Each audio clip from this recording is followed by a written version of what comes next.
Olá, segundo ano. Eu vou explicar para vocês nesse vídeo a atividade 3. A atividade 3, ela fala de uma variação de calor de um determinado objeto. Para a gente falar de variação de calor, a gente precisa primeiro falar de calor sensível e calor latente. O que é o calor sensível? É a mudança na temperatura de um objeto. Então, a gente sabe que o calor é energia em trânsito.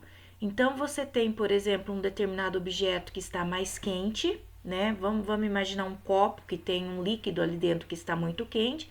Se você pegar aquela quentura do copo, ela vai transferir para sua mão. Você vai poder até, né, soltar o copo, dependendo da temperatura que tiver. Então, quando a gente fala em calor sensível, nós estamos falando em mudança de temperatura. Você pode, por exemplo, imaginar também um refrigerante, alguma bebida colocada na geladeira, ela vai aumentar a temperatura dela. Então, vai ter uma variação de temperatura. Já o calor latente é a mudança do estado físico. Lembra quando a gente tem do sólido para o gasoso, do sólido para o líquido, do líquido para o sólido, tá? Então, quando a gente fala em calor latente, a gente está falando em estado físico, uma mudança no estado físico. Ele está passando do sólido para o gasoso, do sólido para o líquido e assim vai.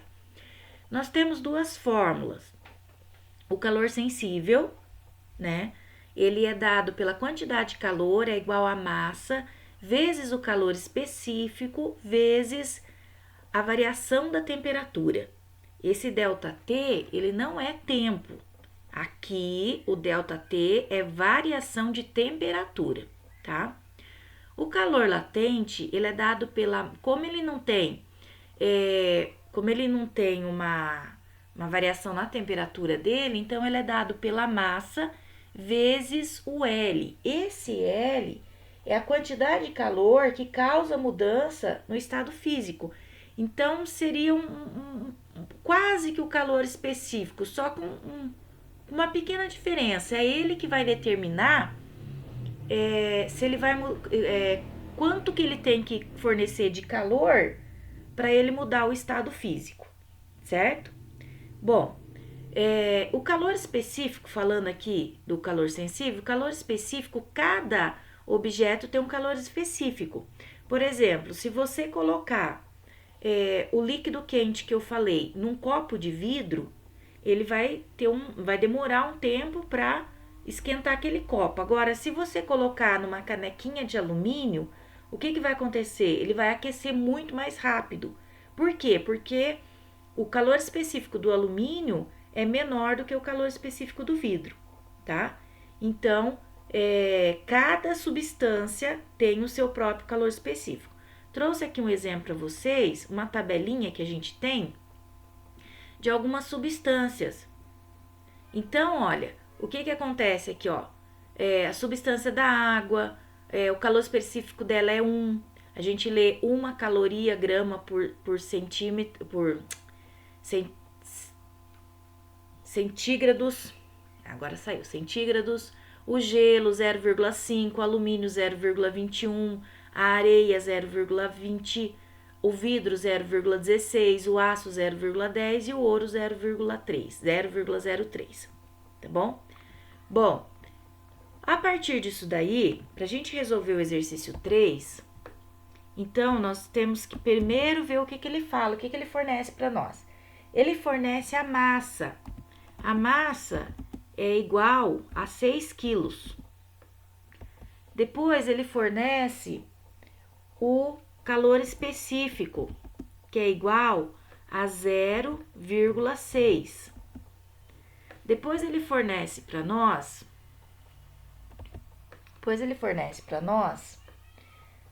o tempo o tempo, né, de 20 segundos que foi exposto esse material. Então, essa substância aí que ele está falando foi exposta 20 segundos numa quantidade de calor de 2.000 calorias por segundo. Então, isso daí vai ser a nossa quantidade de calor, tá? Qual vai ser a nossa quantidade de calor, então?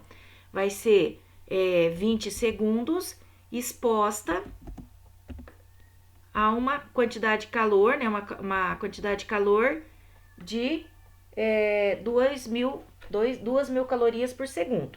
Então, isso daqui, multiplicando isso daqui, vai dar 40.000. Bom, agora nós sabemos que tem uma variação de temperatura. Se tem uma variação de temperatura, então significa para nós que nós temos o calor sensível. Como que eu vou fazer com a fórmula do calor sensível? Q vai ser igual a massa vezes o calor específico vezes o ΔT, tá? Deixa eu só inserir o ΔT aqui. O ΔT. Mais a quantidade de calor ali, nós já calculamos que é 40.000. Certo? A massa, você tem 6 quilos. Só que, o que acontece aqui? Quando eu trabalho com a fórmula do calor sensível, a minha massa é dada em gramas, tá? É dada em gramas. Então, eu vou ter que transformar isso daqui em gramas. Como que vai ficar? 6 quilos para gramas vai ficar 6.000 gramas. Então, eu não vou pôr aqui na minha massa 6, eu tenho que pôr 6.000. Por quê? Porque eu transformei em gramas, vezes o calor específico, que é 0,6, vezes o ΔT, que eu preciso calcular. Certo? Deixa eu dar um espacinho, opa, deixa eu dar um espacinho aqui nele. Que eu preciso calcular, tudo bem? Bom, aí eu vou deixar para vocês terminarem agora, para depois me enviar as fotos desse exercício resolvido. Lembrando que eu vou primeiro multiplicar 6.000 por 0,6 e como ele está multiplicando o ΔT, eu vou passar dividindo, tá bom? Bom, eu espero que vocês tenham entendido. Se tiver alguma dúvida, pode me chamar no WhatsApp, no particular ou no grupo, né? De preferência no particular. E se precisar, pode me mandar também qualquer coisa aqui perguntando, né? Qualquer dúvida, tirar qualquer dúvida que eu respondo, tá bom? Só terminar. Já montei para vocês o exercício 3, agora é só vocês terminar. Tchau, tchau.